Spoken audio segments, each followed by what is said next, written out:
Zacarias capítulo 12, para lermos os versos 10 ao 14. Eu farei a leitura, os irmãos acompanharão nas suas Bíblias aí.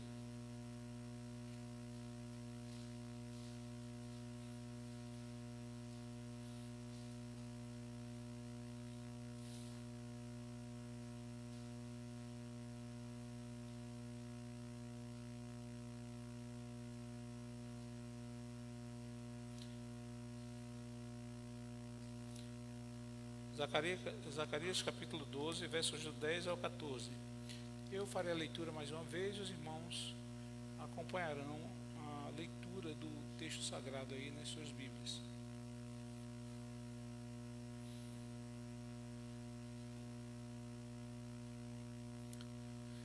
Diz assim a palavra do Senhor: E sobre a casa de Davi e sobre os habitantes de Jerusalém derramarei o espírito da graça e de súplicas. Olharão para aquele a quem traspassaram, pranteá-lo-ão como quem pranteia por um unigênito, e chorarão por ele, como se chora amargamente pelo primogênito. Naquele dia será grande pranto em Jerusalém, como o pranto de Hadad-rimon, no vale do Megido. A terra pranteará cada família à parte, a família da casa de Davi à parte, as suas mulheres à parte, a família da casa de Natã à parte, e as suas mulheres à parte, a família da casa de Levi à parte, e as suas mulheres à parte, a família dos Simeitas à parte, e as mulheres à parte, todas as famílias, cada família à parte, e as mulheres e suas mulheres à parte. Vamos orar ao Senhor, fazermos uma oração de confissão ao nosso Deus, rogando a Ele o perdão dos nossos pecados. Depois de um breve período de tempo de oração silenciosa, eu quero pedir ao nosso irmão presbítero Miron que nos eleve a Deus em oração.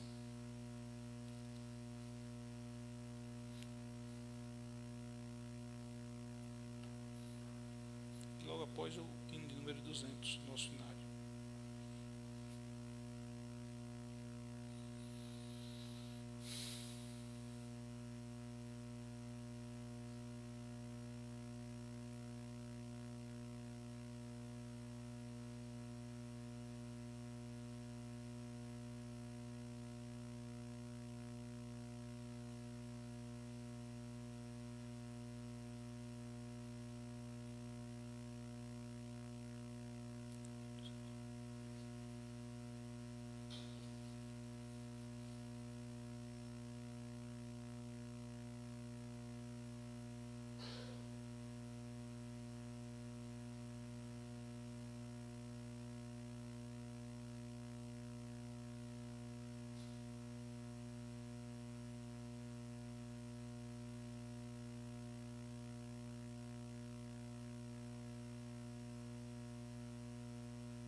Amém. Hino de número 201 do nosso cenário.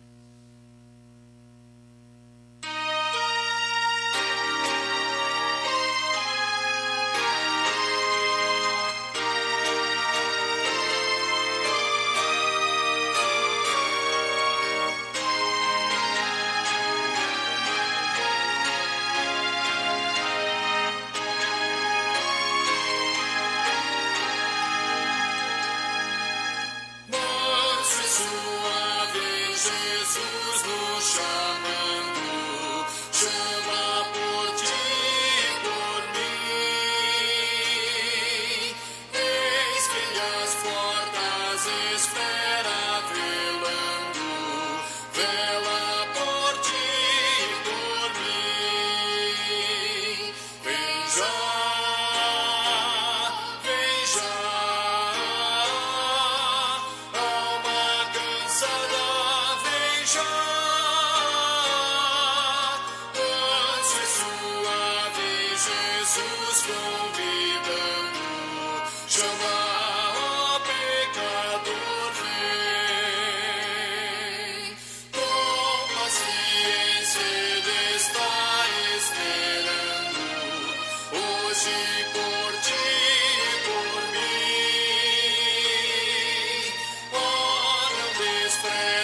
cansada, vem já. Manso e suave, Jesus convidando, chama o pecador, vem.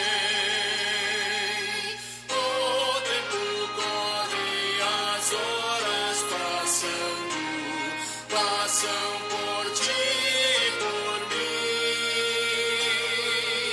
Trances de morte por fim vão chegando, chegam a ti e a mim. Vem já,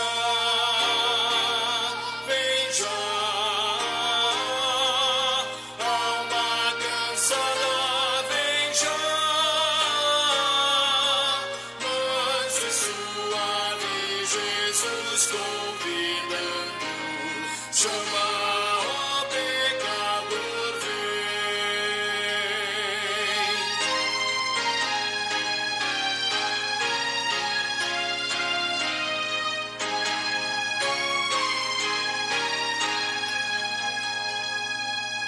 Oh, quanto amor que Jesus nos tem dado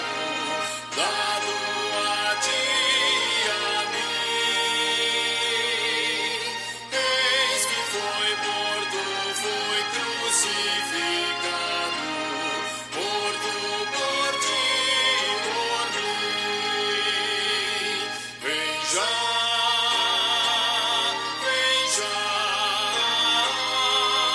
alma cansada, vem já. Manso e suave, Jesus convidando, chama o pecador, vem. Amém. Irmãos, passemos ao estudo da palavra do Senhor. E para isso eu quero convidá-los a abrirem suas Bíblias mais uma vez. Desta feita, o livro de Apocalipse, capítulo 1, versos do 4 ao 8.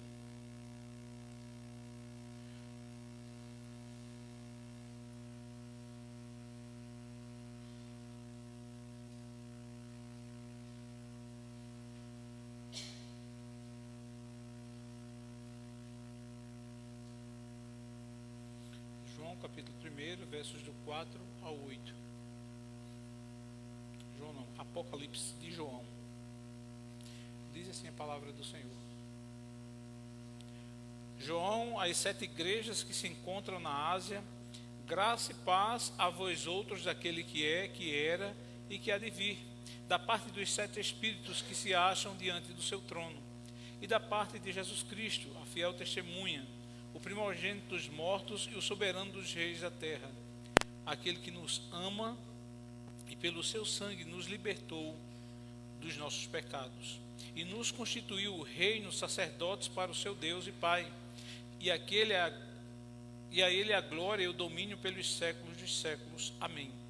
Eis que vem com as nuvens, e todo olho verá, até quantos os traspassaram, e todas as tribos da terra se lamentarão sobre ele. Certamente, amém. Eu sou o Alfa e o Ômega, diz o Senhor Deus, aquele que é, que era e que há de vir, o Todo-Poderoso. Que Deus possa aplicar a sua palavra em nosso coração. Meus irmãos, João se dirige aqui às 7 cartas, às 7 igrejas que estão na Ásia. Elas fazem tipo um cinturão. Não são apenas essas igrejas que estão ali na Ásia, no ponto menor da Ásia, mas essas 7 igrejas, elas são endereçadas a essas 7, justamente porque no livro de Apocalipse, nós vamos, quando estudar cada carta separadamente, veremos que ela abarca todas as situações em que a igreja enfrentará as lutas. Como disse semana passada, nós temos que perceber que Apocalipse ele está se referindo aqui e falando e tratando, mostrando à igreja, ao povo, que nós estamos numa luta espiritual. Então aqui obviamente essas não são as únicas igrejas na província da Ásia, mas elas são representativas porque ela mostra ali e fala a todas as igrejas. igrejas. E esta seção dos versos 4 ao 8 está assim nos falando propriamente de quem virá, ou seja, quem está se referindo. A primeira, quando ele diz também aqui, a graça e a paz daquele de quem virá. Aqui a graça de João, ele deseja às igrejas, aqui não é somente se referindo ao Pai eterno, não, ele está se referindo à Trindade, como vamos ver. Então, nós temos que nos basear também naquilo que vimos já semana passada, lembrando o contexto em que os irmãos que foram escritas essas cartas, essa carta, né, esse livro, estão sendo espoliados, eles estão sendo ali perseguidos por causa da fé, como vamos ver no capítulo 2, versículo 13, Antipas, vamos ver no capítulo 17 também as duas testemunhas, o qual estão sendo perseguidos por causa da fé em Cristo. Então aqui nós vamos, eu quero convidar os irmãos a se basear no seguinte tema: o fiel testemunho de Cristo exige um fiel testemunho da sua igreja e do seu povo, e que até mesmo se chegarmos à morte, nós estaremos com o Senhor. Então a referência aqui no início aos 7 Espíritos que estão diante do seu trono é uma referência ao Espírito Santo, e assim está cumprimentando as igrejas com a graça e a paz do Pai, do Espírito, do Filho. E João aqui cumprimentou a igreja com a graça de todas as 3 pessoas da Trindade. E seguindo essa forma trinitariana, nós podemos observar aqui 3 aspectos, 3 atributos que João identifica aqui o Senhor Jesus Cristo. E a primeira que ele nos mostra é que Cristo é a testemunha fiel. Veja, no verso 4 aí, quando ele nos fala a respeito de Cristo, ele saúda a igreja com a graça e a paz do Senhor Jesus Cristo. Ele fala da parte trinitariana do Espírito Santo, de Deus o Filho, de Deus o Pai e de Deus o Espírito, e ele vai concluir falando a respeito de Deus chancelando, carimbando, autenticando este livro. E aí vamos perceber que aqui no próprio verso 5, melhor dizendo, é a fiel testemunha, o primeiro atributo que ele identifica alguém, ou seja, ele nos mostra aqui que alguém que prestou testemunho, alguém que disse: olha, eu realmente estou vivendo a fé no Pai, eu estou vivendo as ordenanças do Pai.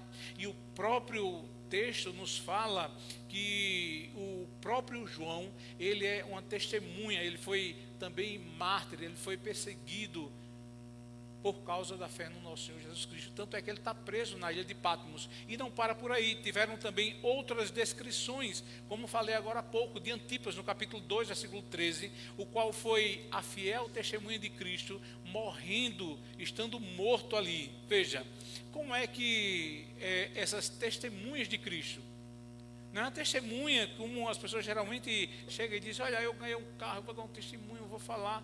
Não, a gente tem que falar dos benefícios do Senhor para conosco, né?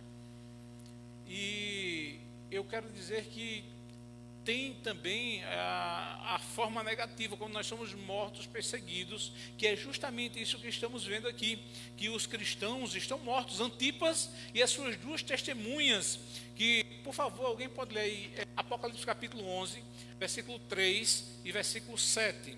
Apocalipse capítulo 11,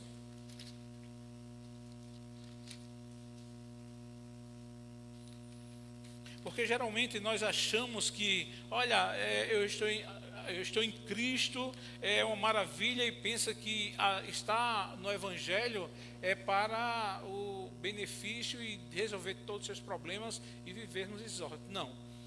Alguém pode ler aí, Apocalipse 11, 3 e 7, em bom som, por favor.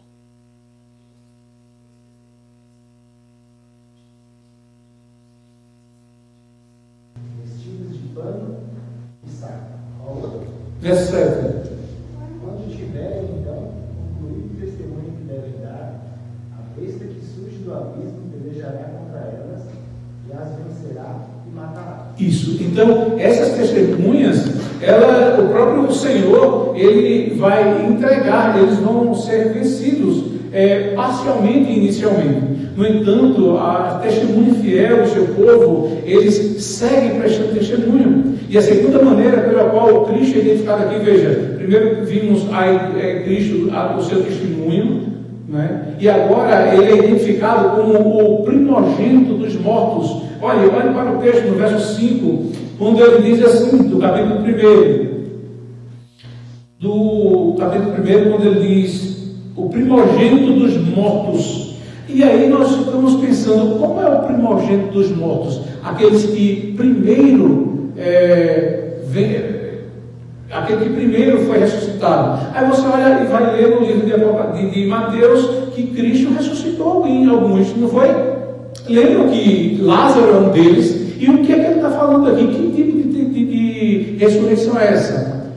Meus irmãos, ele está se referindo aqui à testemunha do Senhor Jesus Cristo, a sua ressurreição, não apenas a ressurreição por alguns dias, mas ele está falando da ressurreição aqui de Cristo glorificado, um Cristo vencedor, aquele que deixou o túmulo vazio, aquele que venceu a morte em nosso lugar. Por isso que nós devemos observar que nas Escrituras, alguns termos dentro do seu contexto, ele toma outra conotação. Quando se fala de temor, não é? Quando nós tememos ao homem e quando nós tememos a Deus, é a mesma coisa, mas é temor. Que tipo de temor é esse? Quando nós tememos ao Senhor, é por causa de um Senhor que nos deu a vida, nos ressuscitou espiritualmente, nos trouxe a salvação eterna, nos resgatou do inferno.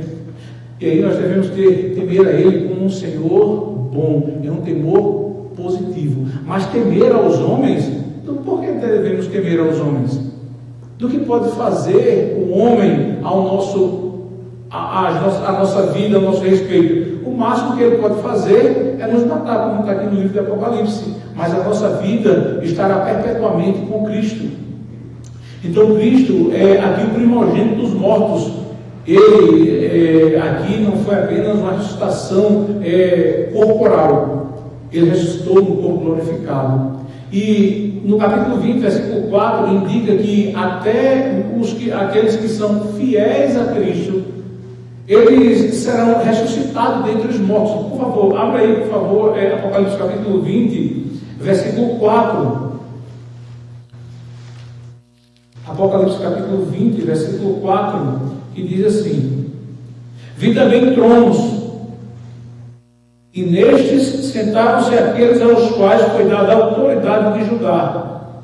Vi ainda almas dos decapitados por causa do testemunho de Jesus, bem como por causa da palavra de Deus, tantos quantos não adoraram a besta, nem tampouco a sua imagem, e não receberam a marca na fronte e na mão, e viveram e reinaram com o Senhor durante 1000 anos. Então aqui os irmãos que estavam sendo perseguidos por causa da fé em Cristo, eles são encorajados a continuarem firmes, fiéis no Senhor, com o seu testemunho. Por isso que o tema é que o testemunho, o fiel testemunho de Cristo, exige um fiel testemunho nosso com relação à fé no Senhor Jesus Cristo.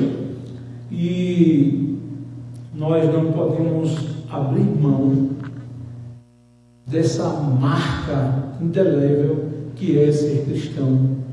Não é chamado ao cristianismo, não é estar com uma boa vida, tudo tranquilo, gozar de prosperidade, só isso não. A esperança que nós temos é a esperança eterna. E tudo aqui vai passar. As coisas mudam, passam. E por fim, a terceira descrição aqui é que Cristo é o governante. Ele está reinando sobre a terra. Veja, observe aí como ele adentra a esse princípio aí a última parte do capítulo 1, verso 5, que diz assim: e o soberano dos reis da terra. Aqui nos mostra que Cristo Ele está sentado no trono, ele não apenas está como um cordeiro morto, aquele que vai para o batedouro como uma ovelha muda. Cristo está sentado no trono, ele é o governante dos reis da terra, e nem o mais poderoso imperador, como foi Domiciano, como iniciei semana passada falando a respeito dele, que fez muitas conquistas, até asseverou querer ser Deus, né? Ele colocou o nome de Augustus César, e aí ele arrogou ser e querer ser o próprio Deus. E então ele diz: olha, todos os reis da terra estão debaixo do poder de Cristo. Nada foge ao seu controle, e ele vai inflamando a igreja positivamente, para que eles comecem a confiar no Senhor Jesus Cristo, que ele venceu a morte. Veja, ele deu o seu fiel testemunho, ele venceu a morte, ele está no corpo glorificado, mas ele também, ele reina, ele é o Senhor dos senhores, e todas as terras. Veja, o problema é que nós estamos numa situação hoje de governo muito tranquilo. Você já imaginou o que é cultuar na China? Você já imaginou o que é cultuar ali no Oriente Médio, com os grupos islãs perseguindo, matando? O porém é que nós somos tão egoístas que nós pensamos apenas como está a nossa situação, e muitas vezes nós não queremos sair nem da nossa zona de conforto. De que tipo? Veja, como é que nós realmente, a intensidade da nossa busca ao Senhor? Nós dizemos: não, olha, 10, 15 minutos está de bom tamanho. É perceptível que quando há um período de chuva durante os dias e horários de culto, o que é que acontece? Há diminuição. Há uma diminuição. Então essa terceira descrição nos mostra que o Senhor, ele é rei. E ele dá continuidade com a doxologia para Cristo no final do verso 5 e o verso 6. O que é uma doxologia? Doxologia é enaltecimento. É quando nós glorificamos a Deus devidamente. Glorificar a Deus, meus irmãos, não é estar gritando glória no meio da igreja. Não é isto. Ele dirige aqui um enaltecimento, louvor. Ou seja, João aqui resume o que Jesus fez por nós. E ele faz isso também em 3 declarações aqui. Ele atribui as coisas, a glória, a vitória sobre a morte ao Senhor. Veja, quais são as 3 formas que João aborda aqui? Primeiro, que ele nos ama. Não é aí que está aí no verso B, aliás, verso 5, parte B. Acompanhe comigo aí. Aquele que nos ama. É a primeira coisa que Jesus fez pelo seu povo. Observe que ele está aqui nos falando. Olhe para o verbo. Está em que tempo aqui? Passado? Futuro? Não, o tempo está no presente. Aquele que nos ama. Ele está dizendo propriamente aqui, os irmãos estavam sendo perseguidos, estavam passando por dificuldades, dizendo: olha, ele não vai lhe amar, ele nos ama no presente. Mesmo com essas perseguições, com a perca dos bens da vida, pois o amor de Cristo levou o seu povo, deu ao seu povo, o levou a dar a sua própria vida em seu lugar. E ele realizou isso através das suas vidas, aqui nas palavras finais do versículo 5, quando ele diz assim: nos libertou dos nossos pecados pelo seu sangue. Essa é a segunda coisa que Cristo fez pelo seu povo. O sangue de Jesus, irmãos, meus irmãos, nos liberta dos nossos pecados.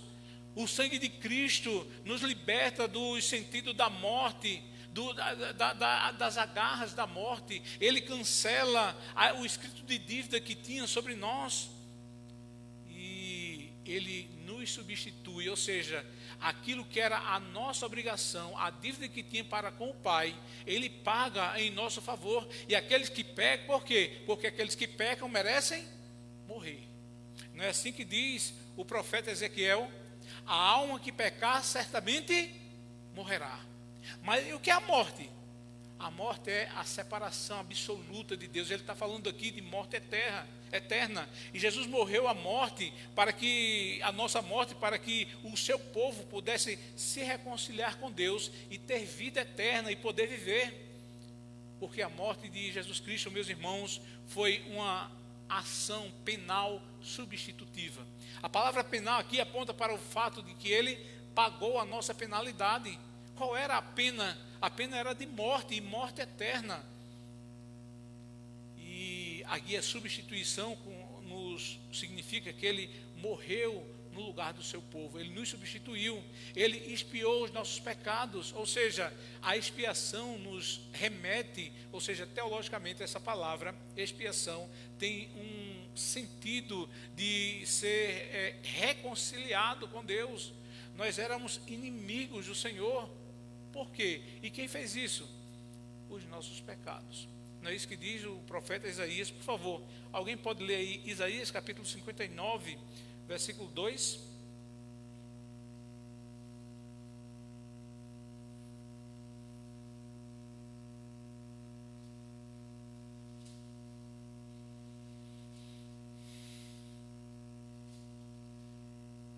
Isaías 59, versículo 2.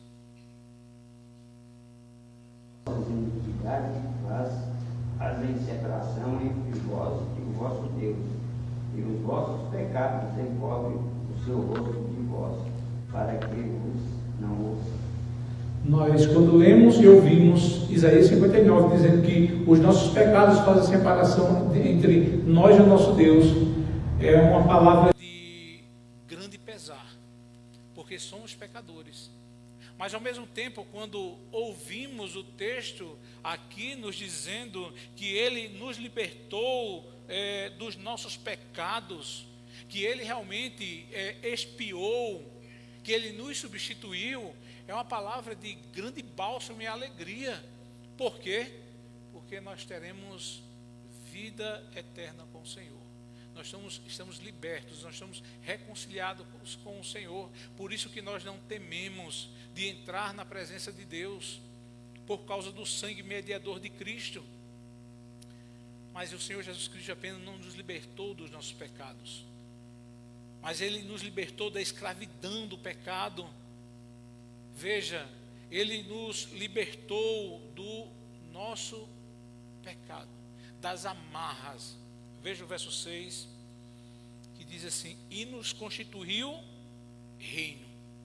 Aqui, meus irmãos, ele declara de forma absoluta que ele fez um reino. Então a afirmação é que ele aqui, agora que nós pertencemos ao Senhor Jesus Cristo, é o que as Escrituras nos afirmam, nos falam. Capítulo 1, versículo 13 de Colossenses nos diz que, podem ler, irmãos, acompanhem, não deixem de olhar e confirmar, que Ele nos libertou do império das trevas e nos transportou para o reino do Filho do seu amor. Nós somos conquistados. O inferno, ele foi realmente ali, aliás, as amarras do pecado, o inferno, ele foi saqueado, ele foi tirado ali. Estávamos lá no império das trevas, servindo a este mundo tenebroso, o que traz somente morte, nada mais do que a morte. Então, meus irmãos, aqui nós podemos ver o Senhor nos dizendo que Ele nos fez sacerdotes e que pertencemos agora a um reino. Por isso que Ele vai dizer aqui no verso anterior que Ele fez o quê? Que Ele é o soberano dos reis da terra. Se Ele é soberano, nós pertencemos não a qualquer reinado. Nós fazemos parte do reinado absoluto. Agora, veja, reino e sacerdotes para o seu Deus e Pai. Então, aqui nesse texto, nos mostra que nossa obrigação não é mais com o príncipe da potestade do ar, com o Deus desse século, que é Satanás, que anda pelos pensamentos e ações do reino deste mundo. Jesus nos levou para o seu reino, nós somos o seu povo, porque o sangue de Cristo nos liberta da luxúria, da ganância, do orgulho, da ira e qualquer outro pecado que nós possamos imaginar. O Senhor Jesus Cristo nos purifica de todos os nossos pecados.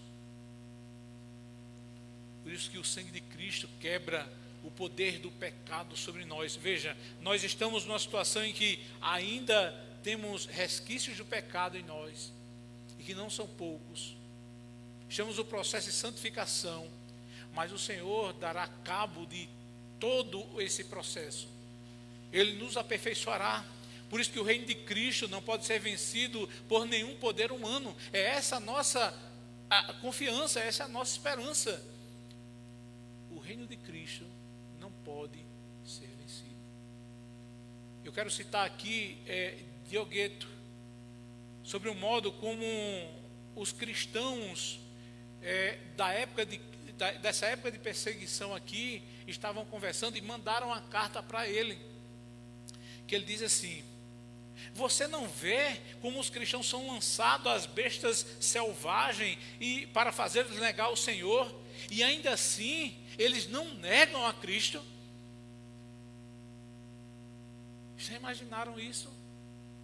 Pessoas de sua família até mesmo você ser levado naquele período ali, ser levado às bestas, aos leões, como espetáculo. Era diversão para os romanos serem estraçalhados. E mesmo assim, continua a carta: mas quanto mais são mortos, mais aumentam, porque as investidas de Satanás contra a igreja do Senhor, desde Adão e Eva até os nossos dias, são tremendos. Não são poucos, são muitos. Mas quem é que está prevalecendo? A igreja de Cristo está prevalecendo. Mesmo que nós olhemos para ela e vejamos muitas vezes timidez, pecados, erros, sendo muitos perseguidos, muitos mortos, muitos sendo atraídos pelo mundo e ficando pelos caminhos, mas mesmo assim a igreja, ela segue avante. Aí ele conclui dizendo: essas coisas não são obras humanas, não pode ser, porque é claro que aqui é o poder de Deus. São provas da presença de Deus, quando nós vemos que a perseguição está sobre a igreja e ela cresce. E isto é um dado estatístico que ninguém pode negar. Quanto mais a igreja está perseguida, mais a igreja cresce. Mas quando nós ficamos no nosso cantinho, calados, sem professar Cristo, nós tendemos a arrefecer, a baixar a guarda. E o João, ele continua: sacerdotes para seu Deus e Pai. Aqui aponta duas coisas. Primeiro, que os cristãos devem adorar a Deus, dar a glória, o louvor devido ao Senhor pelo que Ele fez, dizendo: olha, eu estava lá no império das trevas, eu estava sendo ali levado para a morte, estava com a minha mente cega, e o Senhor me libertou, e Ele me fez agora sacerdotes para o Deus e Pai. Os sacerdotes, ele usa essa expressão aqui, porque no Velho Testamento os sacerdotes eram aqueles responsáveis pela adoração no templo. E agora o povo de Deus, toda a igreja, é responsável pela adoração, de como devemos adorar o Senhor, como Ele exige e quer ser adorado. Mas segundo, é baseado no que João diz em Apocalipse sobre os cristãos prestando testemunho de Cristo. no nosso novo status de sacerdote. Significa que nós mediamos o conhecimento de Deus para os outros, dizendo: olha, você tem que conhecer o Senhor Jesus Cristo. Ele venceu a morte, Ele reina, Ele está fazendo um reino de sacerdotes. Ele fez um novo reino, Ele me transportou para esse reino. Ele me salvou com o seu sangue. Ele ali, quando se sacrificou ali na cruz do Calvário, Ele me amou de uma forma mais intensa que possa imaginar. Ele me amou com o verdadeiro e perfeito amor. Por isso eu lhes chamo, eu vos conclamo a se arrependerem, a mudarem, a vir para Cristo, a se arrependerem dos seus pecados. Nós devemos proclamar as boas novas de salvação. Que boas novas?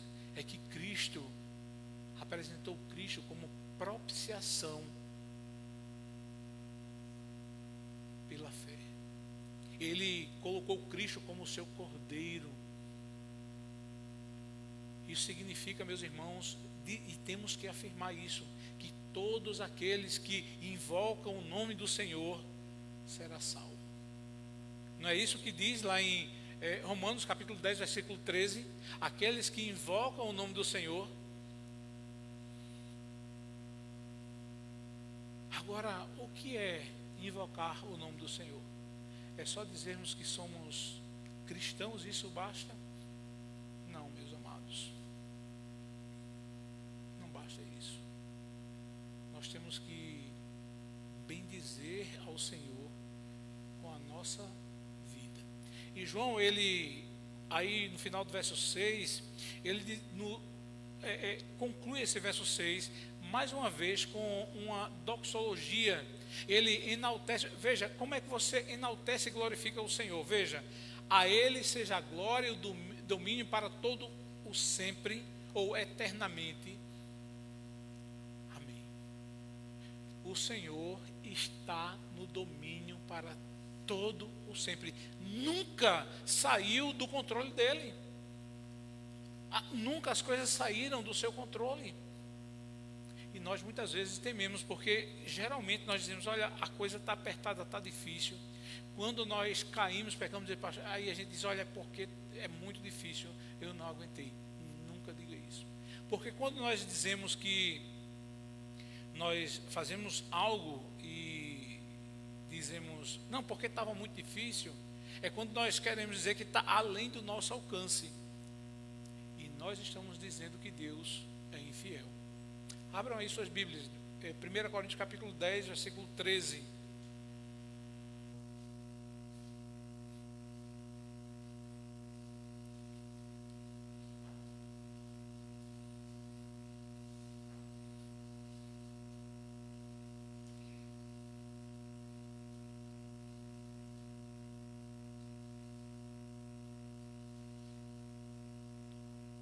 O que é que nos diz?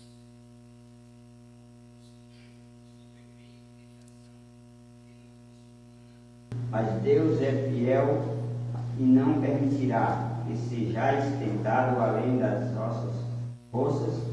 Pelo contrário, juntamente com a tentação, vos proverá livramento, de sorte que a possais suportar. Isso. Então o Senhor, nós temos que tirar isso e devemos colocar o que no lugar. Devemos tirar essa ideia de que, olha, está difícil. Não é difícil, eu não estou dizendo que é fácil as coisas. A nossa luta contra o pecado, ela não é fácil. Contra o mundo não é fácil. Contra nós mesmos não é fácil. Mas o que eu estou querendo levá-los a fazer é que vocês deletem esse pensamento e coloquem outro no lugar. Qual é? Quando ele diz: a ele seja a glória e o domínio pelos séculos dos séculos, nós vemos aqui o padrão de toda adoração. Porque Deus se revela por meio da sua palavra. Porque o que é o livro de Apocalipse? Aquele que é o revelar, é o descortinar, é poder você contemplar o Senhor com os olhos da fé. Quando Deus se revela ao seu povo, quando Deus se revela a você, como é que você responde? Dando o louvor, a glória que é devida somente a Ele. a glória e o domínio pertencem a Cristo. Por quê? Porque Ele nos ama, porque Ele nos libertou dos nossos pecados pelo seu sangue. Ele nos fez, nos colocou no reino de sacerdotes. Ele tem o domínio para todo sempre. Cristo ama e liberta, não como muitos amados dão glória ao Senhor,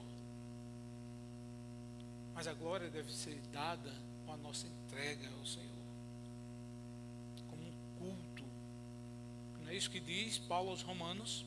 Rogo-vos, pois, pelas misericórdias de Deus, que apresenteis o vosso corpo como um sacrifício vivo, santo e agradável a Deus, que é o vosso culto racional. Nós temos que ter o entendimento na nossa alma, lá no coração, porque da mesma forma que as tentações elas dão início no nosso coração pecaminoso, a nossa adoração, o nosso louvor, a honra, o servir ao Senhor parte do fundo do nosso coração. Por isso que no Salmo 119, versículo 11, o salmista diz: guardo no meu coração a tua palavra para não pecar contra ti. Então Cristo, Ele nos ama e nos liberta. E aqueles amados irmãos que já foram libertos pelo Senhor, independente das circunstâncias, nós glorificamos o nosso Deus. Agora, eu quero fazer algumas perguntas. Como é o seu modo de viver? Como é que você está vivendo? Você está vivendo como se fizesse parte desse reino? A sua vida realmente existe? Porque, meus irmãos, o que eu quero aqui como pastor de vocês é abrir os olhos para que nós não sejamos enganados por nós mesmos. Porque nós podemos professar Cristo, porque lá no capítulo 10, versículo 13 de Romanos, diz: todo aquele que confessar o nome de Cristo, ele será salvo. E o que significa esse confessar? Primeiro, como nós devemos dizer, como se realmente fôssemos participantes desse reino. Ah, eu sou brasileiro, mas eu quero viver como um americano, como outras nações. Não, nós temos que viver como cidadãos do reino dos céus. E aí, temos que agora... veja bem, os irmãos são calvinistas? Aí nós dizemos sim, porque geralmente calvinismo se entende com a doutrina da soteriologia apenas, ou seja, a doutrina da salvação que é apenas para só o Senhor que tem a obra da salvação, só Ele que pode aplicar essa obra e realizar essa obra. Mas e as outras áreas da vida? Como é que nós entendemos por calvinismo? Calvinismo, meus irmãos, ou vida cristã, se diz porque todas as áreas da nossa vida são dominadas pelo Senhor. Abraham Kuyper, um estadista, teólogo, ele diz o seguinte: não há um centímetro da existência humana, não há um centímetro do universo que eu não requeira o senhorio e diga: é meu. Sua vida realmente atesta que Cristo está com o domínio completo com a sua vida? Você vive como se Ele fosse realmente o seu Senhor? Aí eu pergunto: Ele é Senhor do seu uso da internet? É? Se uma pessoa chegar e disser: olha, seus pais, olha, eu quero ver o celular, está aqui. Tem senha? Tem. Ah, pois faz o seguinte, os seus pais têm que saber a senha. Muitos casais, e aí é mais complicado. O cônjuge não pode ter a senha ou acesso. Mais complicado, não é não? Muito. Por quê? Que vida de trevas é essa de esconder? Nós temos que ter a nossa vida aberta, porque quem interessa realmente prestar contas é Deus, não é homens. Não são os homens. Ele é o Senhor do seu dinheiro. Como é que você administra o seu dinheiro? É para a glória de Deus?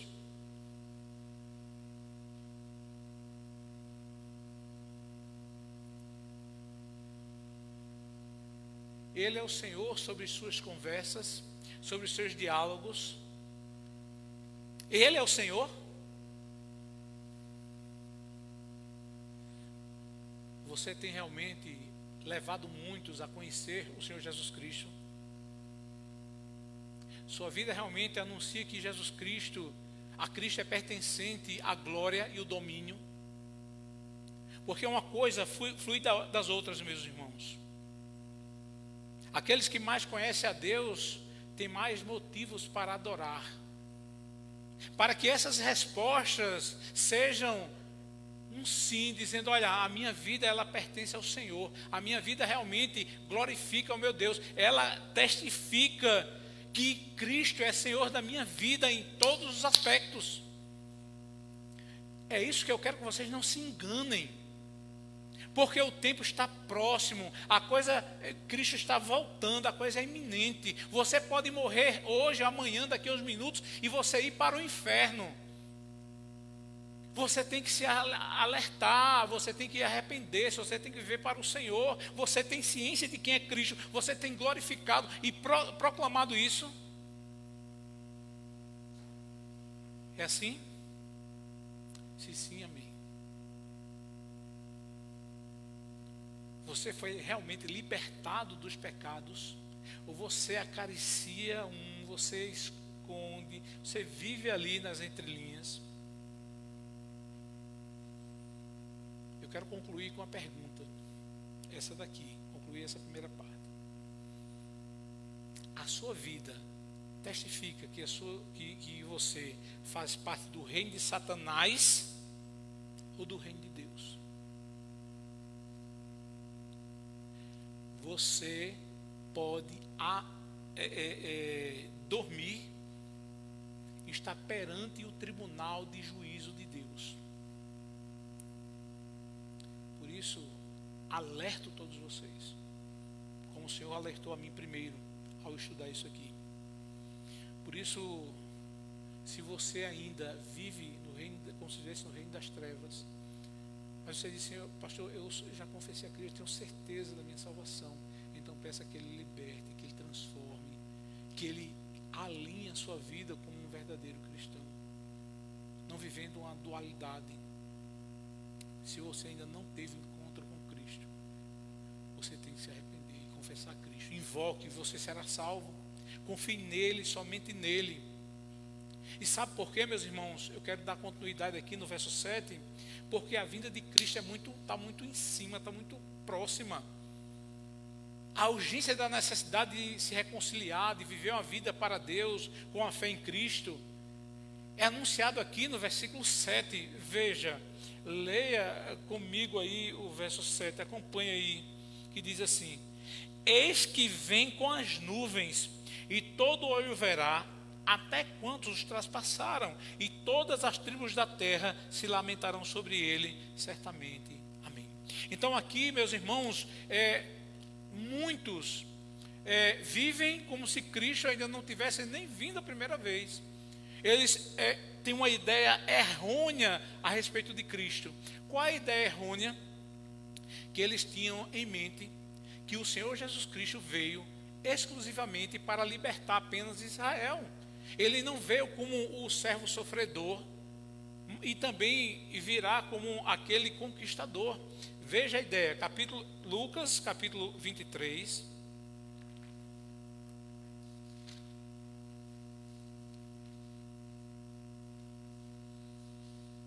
Aliás, capítulo 24, irmãos.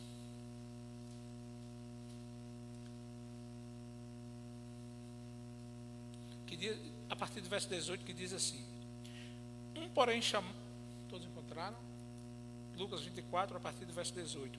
Porém chamado Cleopas respondeu dizendo: és o único porventura que, tendo estado em Jerusalém, ignoras as ocorrências desses últimos dias? E lhes perguntou: quais? e explicaram o que aconteceu a Jesus o Nazareno, que era varão profeta, poderoso em obras e palavras diante de Deus e de todo o povo. E veja, até o verso 20. E como os principais sacerdotes, aliás, 21 mesmo, e as nossas autoridades o entregaram para ser condenado à morte e o crucificaram. Agora veja o verso 21. Ora, nós esperávamos que fosse ele quem havia de redimir a Israel. Mas depois de tudo isto, e já este é o terceiro dia dele, que tais coisas sucederam. Então, alguns discípulos estavam dizendo, olha, acabou.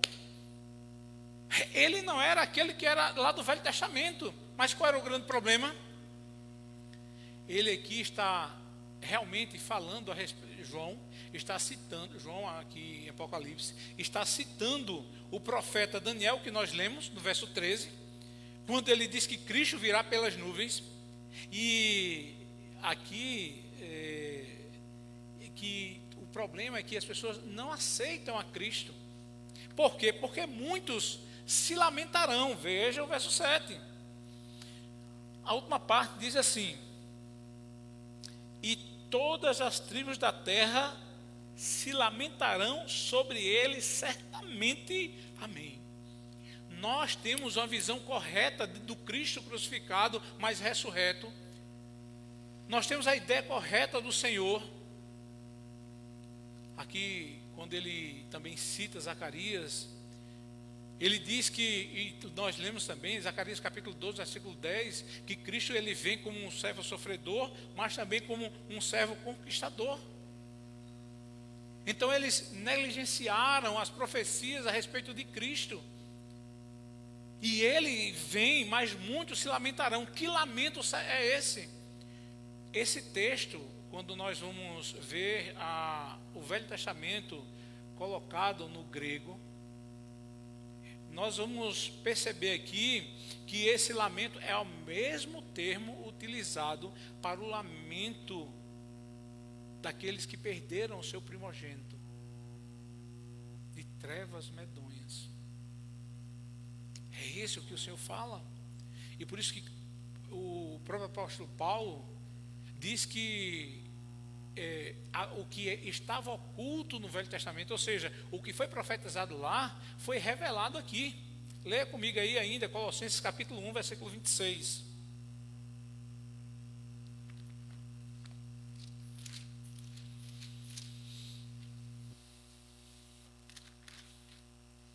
Que diz assim: o mistério que estava oculto dos séculos e das gerações, agora todavia se manifestou aos seus santos. Foi manifestado. Sabe que essa palavra manifestado aqui, manifestou, é a mesma palavra Apocalipse. A raiz da palavra é a mesma. Aquele que foi desvendado, foi nos revelado a vontade do Pai. E muitos judeus rejeitaram Jesus Cristo, porque eles acreditavam que a crucificação provava que ele não era o Messias. O porém é que nós, muitos da igreja dos nossos dias e da época de João, vivem da mesma forma. E por isso que ele diz, olha, muitos professaram a Cristo, mas lamentarão porque as suas vidas não condizem com aquilo que eles professam. E por que João diz isso? Na esperança de que muitos realmente caiam em arrependimento, caia com a boca no pó e na cinza, se humilhem perante o Senhor e meus irmãos, tenham uma mudança de vida, porque nós temos certeza que Cristo virá. E vamos ver que nós que proclamamos as verdades das Escrituras temos razão. E vamos ver todos se lamentando porque os nossos opressores, os que nos perseguem, podem ter uma vitória parcial, momentânea, mas o Senhor virá como vencedor. Aquele que vence, virá e vencerá. Por isso a nossa vida, meus irmãos, tem que ser um fiel testemunho da fé em Cristo Jesus. Não é só você dizer que é cristão, não é só você fazer parte do rol de membros de uma igreja.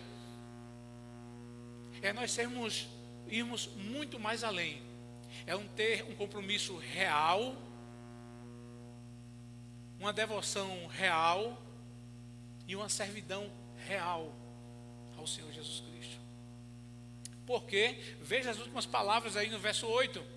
As palavras do Pai no verso 8 funcionam aqui como um carimbo, uma autenticação.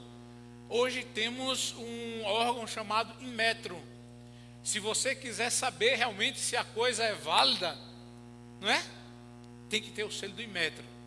Apesar de que tem tanta falsificação hoje, quase perfeita, não é?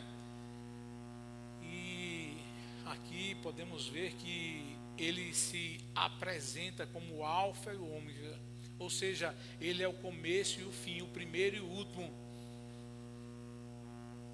E ele diz: aquele que virá, aquele que é, que foi, o Todo-Poderoso, ele virá. Veja, não é isso? Como é que diz o verso 8 exatamente?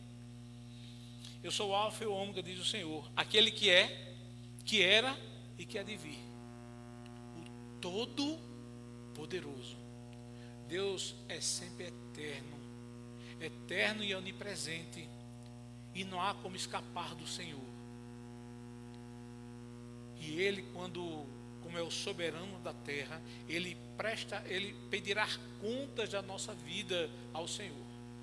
E nessa solene autorrevelação ao que João escreveu, o Senhor aqui está autenticando, dizendo: olha, o que João está falando vai acontecer. Isto é a autenticação, chamamos de autógrafo, dado pelo próprio Deus. Pois nada será esquecido ou deixado de ser avaliado, examinado e julgado pelo Senhor. Nada está fora do seu alcance, e o que ele declara é verdadeiro. Por isso que o livro de Apocalipse, ele faz parte do cânon das Escrituras, porque ele é inerrante, infalível, autoritário, confiável, totalmente verdadeiro. Então ele está dizendo aqui para os irmãos que ouvem e leem essa palavra. Por quê? Porque são bem-aventurados aqueles que ouvem e vivem e leem as palavras deste livro. Não é isso que nos diz aí nos versos 1 ao 3? Então, meus irmãos, nós deveríamos pegar esse texto de Apocalipse capítulo 1, versículo 8 e memorizá-lo. Como é que nós devemos memorizá-lo? Só de memória de qual? Porque quando a gente diz: olha, diga aí um texto da Bíblia, você é meu pastor, mas não é isso, meus irmãos. É o que o salmista lá no Salmo 1 diz: bem-aventurado aquele que medita dia e noite. Quando você olha para aquele texto, você já diz: o significado desse texto aí qual é? Quando estamos no seminário e estamos estudando as línguas originais, nós escrevemos porque você tem que ter um número de palavras nos originais para você memorizar. Você não pode ser leigo no nosso seminário presbiteriano é assim. Você não pode ser leigo a ponto de olhar para um texto original, não saber ler, e algumas palavras você dizer: opa, esse texto aqui, e saber ter um conhecimento mais profundo do que o texto está falando. Então, da mesma forma, nós devemos ter o conhecimento das Escrituras. Quando você não tem textos que falam profundamente ao nosso coração e nós guardamos ele, não é assim? Quando você olha e você diz, já traz a memória e diz: o Senhor quer me dizer isso mesmo. Então tem passagens que nos agarram, nos abraçam. E esse texto, o versículo 8 de Apocalipse, nos traz isso aí. Por isso, meus irmãos, eu quero concluir dizendo aos irmãos o seguinte, trazendo a memória que vimos semana passada no início, que o que Suetônio disse de Domiciano, que ele era uma pessoa terrível e que ele queria ser Deus, ele teve várias conquistas, mas quero dizer também, meus irmãos, que ele não foi muito longe. A soberba, a arrogância, os pecados dele o derrotou. Porque ele foi derrotado por uma conspiração dos amigos e das pessoas de sua confiança. E sua esposa estava próxima. Foi ela que participou da traição, por causa da dureza do coração dele também. E o que aconteceu? O que eu atribuo muitas vezes mais a isso, é que ele quis tomar para si os títulos que pertencem ao Senhor. Ele queria ser chamado de Senhor e Deus. Não importa o quão bem-sucedidos os inimigos de Deus possam parecer a curto prazo, o livro de Apocalipse nos mostra que as coisas são completamente diferentes. As coisas são como a palavra de Deus diz e determina. Porque Domiciano, pelos padrões deste mundo, ele tinha tudo. Ele tinha tudo para manter a sua vida, mas ele perdeu tudo pela esposa e pelos amigos. Por isso, a verdadeira segurança está exclusivamente em Cristo. Sem Cristo não há segurança. Porque até a morte para nós se torna algo transformado, como se fosse virado ao avesso. Como? A morte para o ímpio são as credenciais, o ingresso para o inferno. Mas a morte para aqueles que estão em Cristo Jesus serão de reinado. Porque nós lemos aqui logo no início que nós reinaremos juntamente com o Senhor. Eu quero ler mais uma vez, capítulo 20, versículo 4 de Apocalipse. Nesse texto que nos diz isso. Ou minha memória não está boa.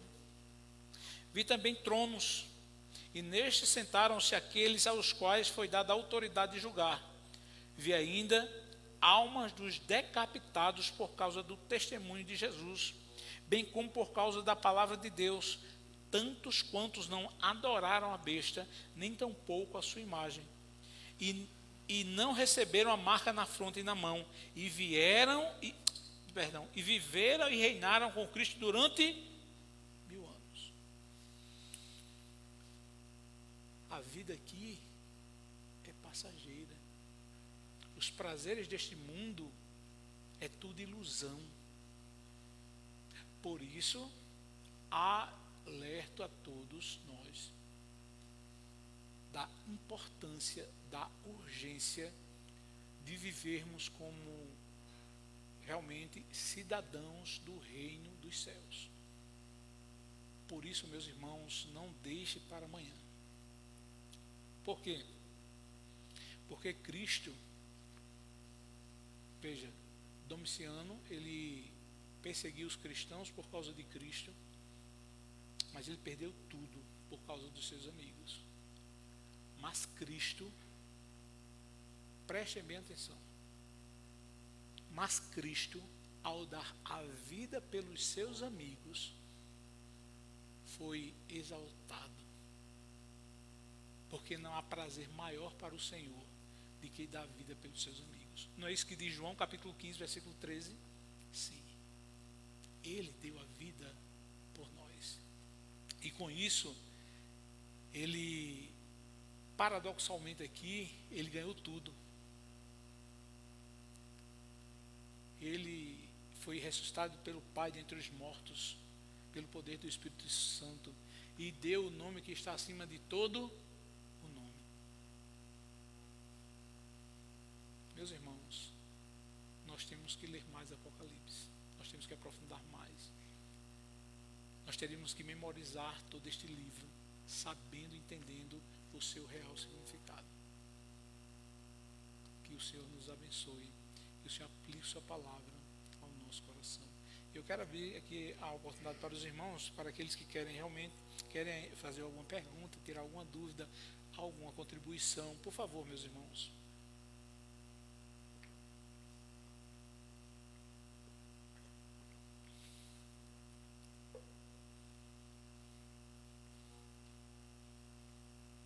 Se não, vamos orar ao Senhor, vamos ficar de pé.